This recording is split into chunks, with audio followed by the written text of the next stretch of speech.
Can't rule out a few showers maybe Monday into Tuesday, and I'll explain why in a second. But right now, we have clear skies out there across most of the Pacific Northwest. That's a live look from our Shriners Hospital camera, Portland Shriners Hospital camera, where we're at 86 degrees and warming up quickly.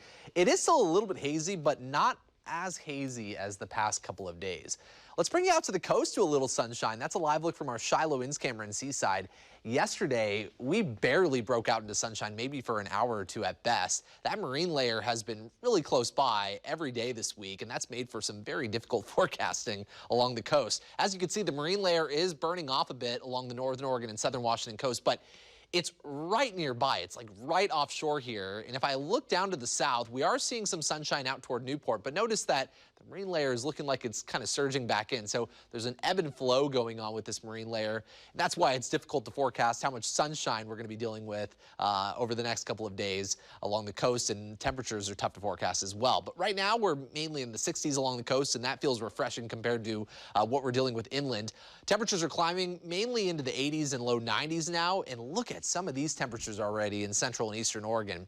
103 degrees in Redmond, 102 in Pendleton, and it's currently 98 in the Dalles. Temperatures are actually trending warmer than this time yesterday, so I'm pretty confident that our high temperatures are going to be warmer than yesterday. You can see that we're about 3 degrees warmer in Portland and in Salem versus lunchtime yesterday, and about 4 degrees warmer in the Dalles and in Pendleton.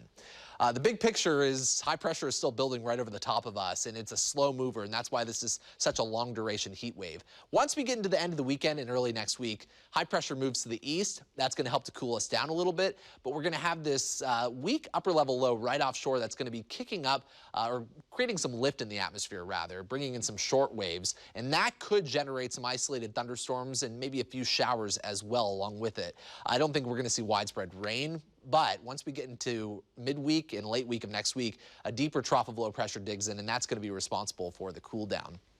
Here's how it all plays out in our 7-day forecast. 3 more days of this heat wave with highs in the 90s and low triple digits. And overnight lows are going to be warm once again. We're going to be dropping to about 70 each night for the next couple of nights. It's going to feel humid out there as well. Once we get into Monday and Tuesday, though, those temperatures are going to drop back into the 80s and 70s with a bit more cloud cover, maybe an isolated shower and a rogue thunderstorm. But Wednesday and Thursday, I think we maintain highs below normal for this time of year. Highs should be in the low to mid 80s. So bringing us into the upper 70s will be about 5 degrees below normal, and those overnight lows will also be trending back into the low 60s and 50s. So 3 more days of this heat and then cooler weather next week. Steph, back to you. All right.